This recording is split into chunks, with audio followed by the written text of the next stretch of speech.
BBC News, 31st of July 2023. Families are being used as hostages by China to intimidate and suppress Uyghur dissent abroad. Tibet, Mongolia, and Xinjiang are all illegally occupied by China, which also commits genocide against the native population and blackmails anyone who does not want to live under Chinese rule. Researchers claim that China is using threats against Uyghur families to coerce Uyghurs living overseas to spy on human rights activists. Refugees and activists warn the BBC that aggressive techniques are tearing communities apart. Alim's mother spoke as she flickered into view, "My dearest son. I never thought I'd see you before I passed away." His alias, Alim, claims that the experience overtook him. Their first communication in 6 years, when he escaped as a refugee to the UK, was the reunion over a video call. The call was now being handled by someone else, which was bittersweet. Alim's mother, a Uyghur, a predominantly Muslim ethnic group from northwest China, lives under strict observation and control. Direct phone calls were never allowed between them. A middleman instead contacted Alim and his mother on 2 different mobile phones. For them to see shaky images of one another and hear garbled sounds from the speakers, he held the phone displays so that they faced each other. According to Alim, they hardly spoke and spent most of the call sobbing. He is unsure if the simple white wall he saw behind his mother was in her Xinjiang home or one of the more than 1 million Uyghurs who are thought to have been interned there by the Chinese government. China has consistently disputed these accusations. However, Alim claims he knew that having this conversation with his mother would be expensive because the person arranging the call was a Chinese police official. When the officer contacted again, he instructed Alim to go to gatherings of Uyghur human rights advocates to acquire information and provide it to the Chinese government. "They would call me and ask who would attend whenever there was an anti-China demonstration in London," claims Alim, who provided the BBC with conversations asking him to act as a spy. Additionally, money was handed to Alim to try to make friends with the campaign group leaders, many of whom were UK citizens, by taking them out to dinner and paying the tab. If questions about his recent financial success were raised, the officer advised forming a firm as a front. Alim was informed that other businesses had already been established on behalf of others for that exact purpose. He is trapped in a vicious cycle due to the implied threat that his family could suffer damage if he refused. Alim claims, "They are holding my family hostage. I am experiencing a dark time." Transnational repression refers to the methods governments use to control their diasporas overseas. According to research, Chinese authorities frequently employ this type, which limits contact with family members back home via video calls in exchange for obedience abroad. With his colleague Nurullah Alima, Dr. David Tobin of the University of Sheffield has conducted some of the most extensive studies on the subject.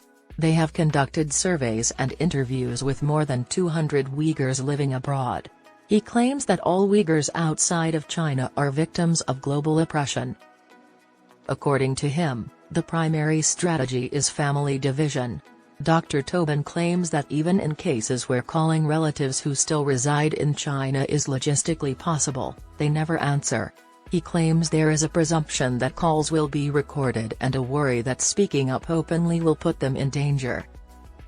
Due to this breaking of family relations, Chinese police can intervene and provide tightly controlled access, via video conversations, as a deterrent to comply, along with the fear of negative consequences for the family if they refuse. Dr. Tobin conducted surveys or interviews with 48 Uyghurs in the UK out of 400. 2/3 said they had been approached by Chinese police and asked to spy, cease doing advocacy work, or stop talking to the media.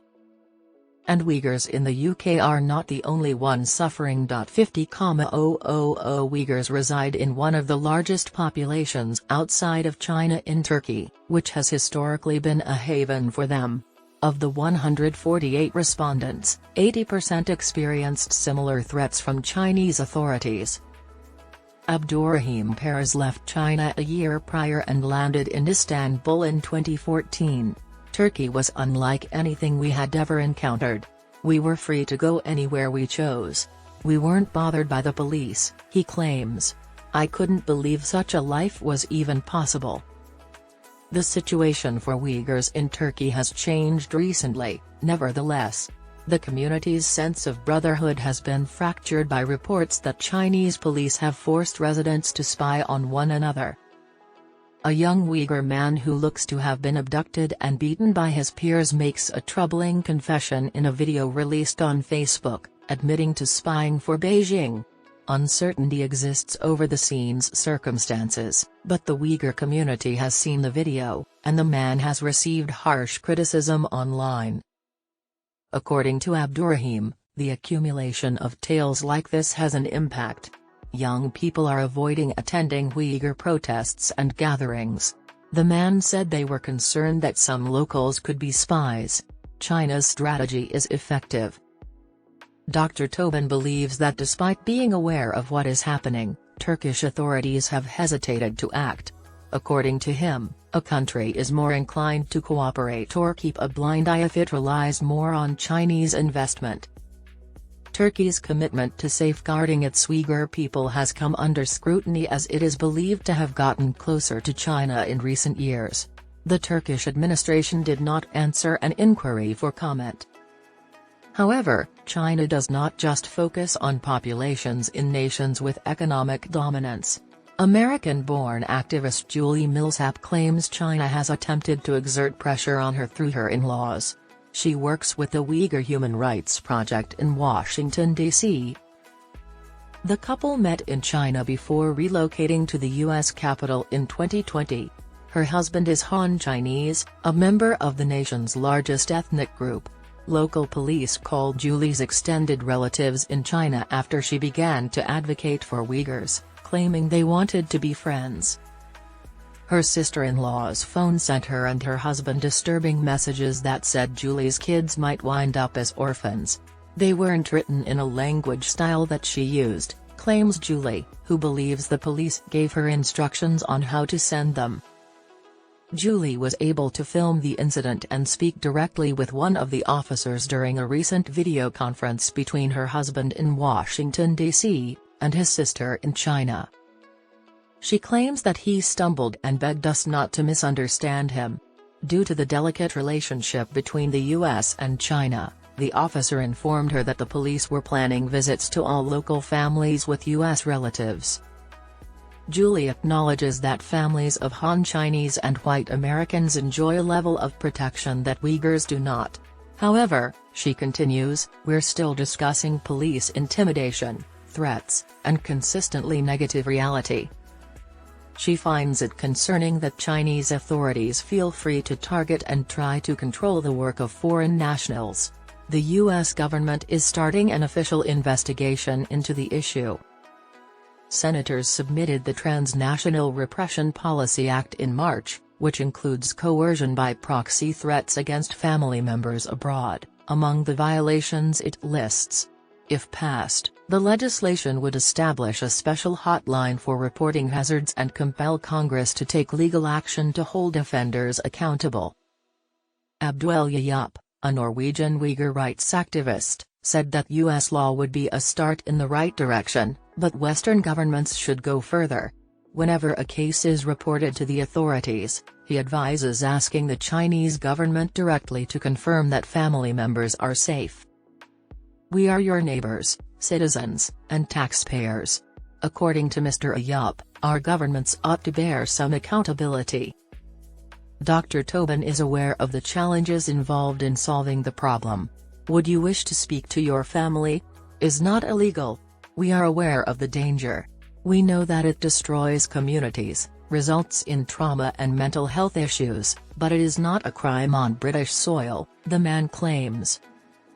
An internal assessment of transnational repression is ongoing. The UK Home Office believes attempts to intimidate foreign critics are unacceptable, and all such cases should be reported to law authorities. The Chinese embassy in London referred to the charges of global repression as totally groundless in a statement. According to the report, the Chinese government protects Uyghurs and their communication with overseas relatives by the law.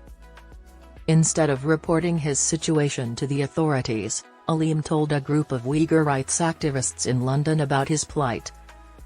According to one of the group's leaders, the requests were frequent and jeopardized the community's credibility, but he assured them their lobbying work would go on.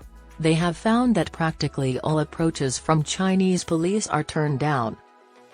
Alim debated the subject before making a choice. I realized that family betraying others would mean selling out my country, and I was unwilling to do that. If that was the price I had to pay, then be it. He also declined China's invitation,